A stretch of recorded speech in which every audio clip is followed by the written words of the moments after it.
Miss হবে না আপনার পছন্দের টিভি শো। দেখুন জি5 অ্যাপে একদম ফ্রি। তোমাকে একটা কথা জিজ্ঞেস করার ছিল, সত্যি করে বলবে তো?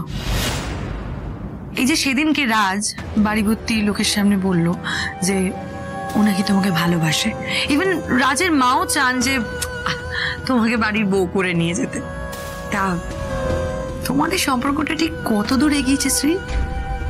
বৌদি, আমার যা বলার আমি সেদিনই বলে দিয়েছি। আর তুমি তো জানো শ্রী কখনো মিথ্যে বলে না। ন্যাকামি কেন করছো শ্রী? আর তাছাড়া তুমি যে এক আধটা মিথ্যে কথা বলছো না, এটা আমরা বুঝবোই বা কি করে? আর তুমি নিশ্চয়ই রাজের বাড়িতে গেছো, একবার নয় অনেকবারই গেছো। না, আমি আজ অব্দি রাজের বাড়িতেই যাইনি।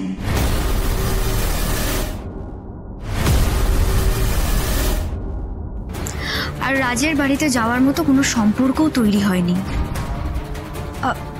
কিন্তু দিভাই, আমিও তো তাই ভেবেছিলাম যে কি তুই হয়তো আগে রাজের বাড়িতে গেছিস। সময় আমি জানি পর্যন্ত না রাজের বাড়ি কোথায়। হ্যাঁ, ওর অফিসে আর গ্যারেজে বেশ কয়েকবার গেছি। তাহলে তুমি নিশ্চয়ই রাজের ব্যাপারে সবই জানো। রাজ গ্যারেজে কি করে, অফিসে কি করে। বৌদি, তুমি যা জানো আমিও তাই জানি। আমরা সবাই জানি এই কলকাতা শহরে খুব বড় একটা গ্যারেজ আছে ওনার, আর রিসেন্ট একটা বিজনেস স্টার্ট করেছে, সেই জন্য একটা অফিস নিয়েছেন। এর থেকে বেশি ওনার ব্যবসার ব্যাপারে বা ওনার কাজের ব্যাপারে জেনে কি করব আমরা? শ্রী, আর একটা সত্যি কথা আমাকে বলবে, তুমি কি সত্যি সতীশকে বিয়ে করবে? নাহলে তুমি মাকে ওইভাবে কথা দিলে কেন?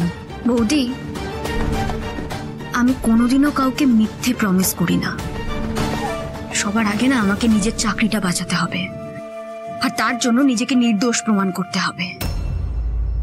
আমি মনে প্রাণে চাই দোষীরা শাস্তি পাক। আর ওই আমাদের বাড়িতে আনা আসল সোনার কয়েনগুলো কি করে নকল সোনার কয়েন হয়ে গেল সেটাও তো প্রমাণ করতে হবে।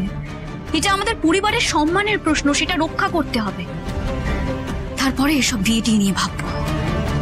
আর একটা কথা, তুমি যখন আমার বিয়ে নিয়ে এতটাই আগ্রহী, তাহলে এই একটা কথা তোমার জেনে রাখা ভালো।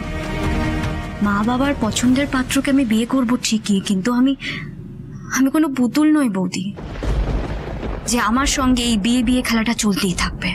আচ্ছা বেশ বেশ, যাও এখন ঠান্ডা মাথায় গিয়ে ডিনার সেরে তাড়াতাড়ি শুয়ে পড়ো। এই যে দিদিকে নিয়ে যাও। চল দি ভাই।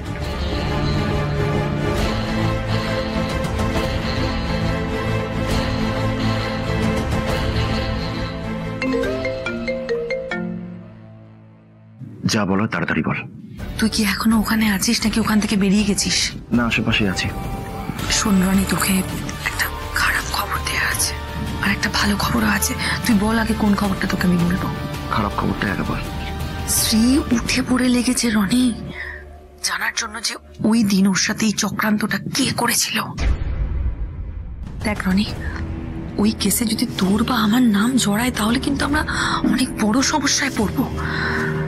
তাছাড়া সোনার কয়েনগুলো কিভাবে নকল বেরোলো সেটা নিয়ে কিন্তু শ্রী খুব চিন্তিত। আর আমি যতদূর শ্রীকে চিনি, ওই রহস্য সমাধান না করে ছাড়বে না। শ্রী যদি ডালে ডালে চলে, তাহলে আমাদের পাতায় পাতায় চলতে হবে।